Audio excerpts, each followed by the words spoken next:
The movie with a scene set in 1977 within the confines of Cabrini Green, a notable area. Here, we encounter a young boy named William, immersed in play within his bedroom. His mother's voice breaks through his concentration, urging him to attend to the laundry. On his journey to complete this task, William encounters two policemen who are in urgent pursuit of a man named Sherman. Sherman is infamous for luring children with candies and instilling fear in their hearts. Despite their inquiries, William asserts he has not seen Sherman and continues to the laundry area. However, during his chore, he is startled by a figure emerging from an unexpected hole in the wall. This figure is none other than Sherman himself, who is easily recognizable by his hook hand and his offer of candy to William. This encounter terrifies William immensely, leading to an uncontrollable scream that quickly alerts the police. Transitioning to a time many years later, we see Troy, accompanied by his friend Grady, visiting the home of Brianna, Troy's sister. Brianna shares her living space with her boyfriend Anthony, a struggling artist desperately seeking inspiration for his work.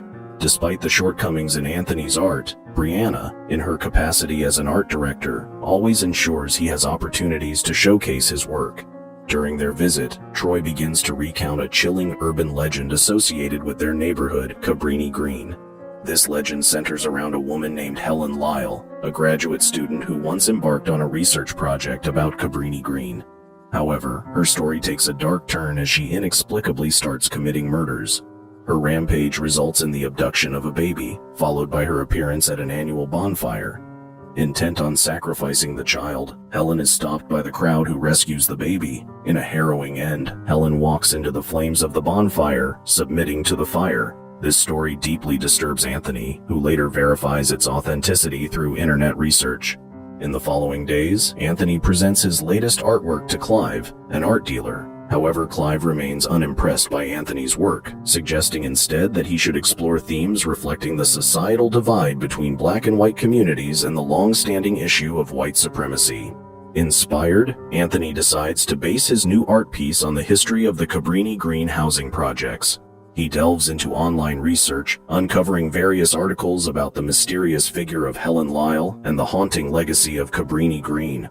As the story progresses, Anthony embarks on a journey to explore the depths of Cabrini Green's haunting history. His adventure leads him to an old, almost mystical church within Cabrini Green, where an unexpected bee sting occurs while he's capturing the scene with his camera. Undeterred, Anthony ventures into a desolate section of Cabrini Green, where he stumbles upon an abandoned house.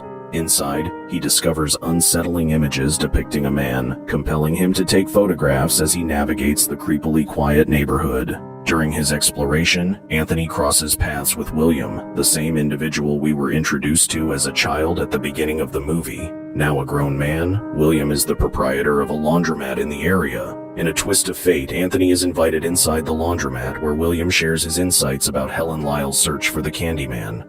According to William, Helen's quest led her to Sherman, the infamous Candyman characterized by his hook hand and his reputation for distributing candy to local children. William recounts a chilling incident from 1 October, where a razor blade was found in a young girl's Halloween candy. The police immediately suspect Sherman and launch a manhunt. However, Sherman vanishes without a trace. William vividly describes his own childhood encounter with Sherman, which ended in a horrifying scene where a group of police officers, upon hearing William's screams, storm into the room and fatally injure Sherman.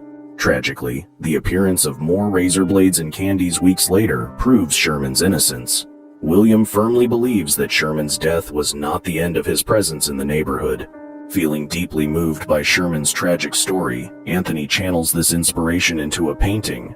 This artwork, depicting Sherman's death at the hands of the police, is later shown to Brianna. She finds the image disturbing, expressing the pain it evokes. Anthony then shares with her the legend of Candyman, claiming that saying his name 5 times in front of a mirror will summon him to commit murder. In a lighthearted moment, Anthony playfully encourages Brianna to test the legend, but she, not fully believing yet cautious, refuses to risk invoking any supernatural entities. Anthony, in a teasing manner, begins the Candyman chant, only to be stopped by Brianna, who half-jokingly scolds him for his foolishness. The narrative takes us to the next day, where Anthony's art project is unveiled at an art show in Clive's gallery. His paintings are strategically displayed behind a vanity mirror, accompanied by a provocative text that dares viewers to utter the name Candyman 5 times. During the show, Anthony attempts to explain his artistic vision to Finley, an art critic who remains distinctly unimpressed by his work. The evening escalates when Anthony, intoxicated, finds himself involved in a heated argument with some attendees who insinuate his success is solely due to Brianna's influence. The night concludes with Clive and his girlfriend Jerica tidying up the gallery amidst a clutter of beer bottles and the remnants of the event. Clive is visibly frustrated, not only with Anthony's disruptive behavior but also with Brianna, whom he believes should have better managed the situation. The story continues with Jerica attempting to alleviate Clive's frustration. In a lighthearted yet ill-fated moment, Jerica playfully chants Candyman 5 times while looking into a mirror. To their horror, the urban legend proves to be terrifyingly real as Candyman materializes in the mirror like a ghastly reflection. In a shocking turn of events, Candyman viciously attacks, slitting Jerica's throat and then turning on Clive. Despite his desperate attempts to escape, Clive too falls victim. The gruesome scene ends with Candyman meticulously positioning their lifeless bodies next to each other, a horrifying act beside Anthony's art piece. The following day unfolds with a grim discovery. Brianna walks into the office only to be greeted by the horrific sight of Clive and Jerica's dead bodies, starkly posed against the backdrop of Anthony's artwork. She immediately alerts the police and soon the news spreads like wildfire. Anthony, watching television, hears his art and name being mentioned in connection with the gruesome murders. A twisted sense of satisfaction washes over him as he relishes the fame his work has gained. That night, the narrative delves into the depths of Brianna's psyche as she experiences a hauntingly vivid nightmare about her father's self-inflicted death. In her dream, a young Brianna approaches her father, who is poised precariously at the edge of a window. The nightmare abruptly ends, only for Brianna to awaken to another chilling vision, the reflection of Sherman staring back at her from the mirror. Realizing it was a nightmare within a nightmare, she rushes to the bathroom, where she finds Anthony, visibly shaken, washing his hands, the bee sting causing evident distress. He mentions having a bad dream but offers no further details, leaving Brianna in a state of uneasy concern. The next day, Anthony visits the school library where Helen graduated, intent on exploring her camera and audio files. However, his visit is interrupted by a disturbing realization. The infection from the bee sting has spread alarmingly. The elevator he is in malfunctions, and a sinister piece of candy drops to the floor, hiding a razor blade reminiscent of the tale from the little girl's case. Anthony's reflection in the elevator mirror morphs into Sherman's, sending him into a state of shock just before the lights go out. When the elevator doors finally open, Anthony, unnerved and disoriented, quickly exits, leaving the puzzled students behind. In the days that follow, Anthony's obsession with Candyman deepens as he creates more disturbing artwork, all while the infection spreads further through his body. One night, he encounters Finley, who candidly admits her interest in his work is ignited by the fame it gained post the murders. Anthony passionately speaks about Cabrini Green, urging her to understand his work by taking on the challenge of saying Candyman 5 times in the mirror. Although skeptical, Finley accepts the challenge. Alone, Anthony's reflection in the mirror horrifyingly transforms into Candyman, resembling Sherman. This jolting vision snaps back to reality when Finley calls out to him. Spooked, Anthony hastily leaves the apartment, but as he departs, a gruesome scene unfolds. Candyman emerges and savagely murders Finley, her blood smeared across the window in a grotesque display. Anthony then visits William, who reveals a chilling history. Candyman is not just a singular entity but represents a collective of individuals who suffered extreme racial injustice. William recounts the story of Daniel, a black man in the 1890s who worked as a portrait artist. Daniel's life took a tragic turn when he fell in love with a factory owner's daughter and fathered her child.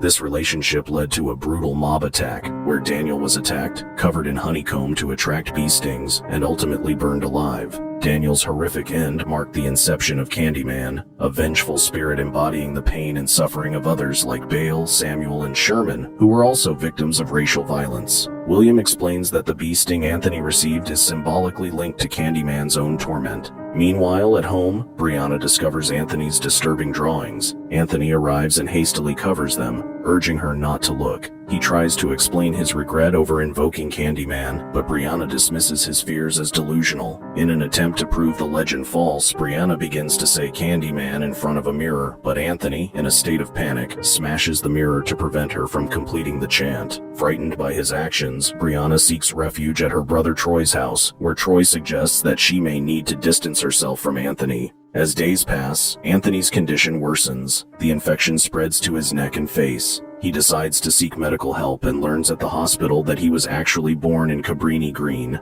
contradicting his mother's claims of a South Side birth. Confronting his mother Marie, Anthony learns the truth about his past. Marie reveals that Helen Lyle didn't kidnap him out of madness, but rather to save him from Candyman, who intended to claim Anthony in a ritual fire. Helen's actions led to Anthony's safe return to Marie, and the community vowed silence about Candyman, hoping to end his reign of terror. Drawn to Cabrini Green, Anthony enters a house with flashing lights, while Brianna and Troy, concerned about his whereabouts, head to Brianna's apartment. Brianna's search leads her to William's laundromat, where she finds Anthony's hat and is suddenly abducted by William. In a revealing flashback, we see a young William witnessing Sherman, as Candyman, brutally murder his sister and her friend, indicating William's awareness of Sherman's true nature. Brianna awakens tied up in a church, where William fabricates a police report implicating Anthony as a murderer. William reveals his belief that Candyman is necessary to address the deep-rooted corruption of Cabrini Green. He then gruesomely transforms Anthony into Candyman by amputating his hand and attaching a hook, dressing him in the signature coat. However, Brianna manages to escape and fatally wounds William in self-defense. As the police arrive, they fatally shoot Anthony without questioning the situation, completing his tragic transformation into another victim of racial injustice and a new embodiment of Candyman. Brianna is handcuffed and threatened by a corrupt officer to either comply with a false narrative or face wrongful imprisonment. Realizing the depth of the systemic injustice, Brianna agrees to the officer's terms but first requests to look in the rearview mirror. She chants Candyman 5 times, summoning Anthony's spirit, who then exacts vengeance on the officers. As the movie reaches its climax, Anthony's face transforms into Daniel's amid a swarm of bees. Brianna exits the police car and encounters Daniel in an alley as more police converge on the scene. The film concludes with Daniel instructing Brianna to spread the truth about Candyman, leaving us to ponder the ongoing cycle of injustice and the power of narrative to challenge it. Did this story spook you out? Let us know in the comments below. For more horror movie recaps, subscribe to our channel, and we will see you in the next one. Fear awaits you.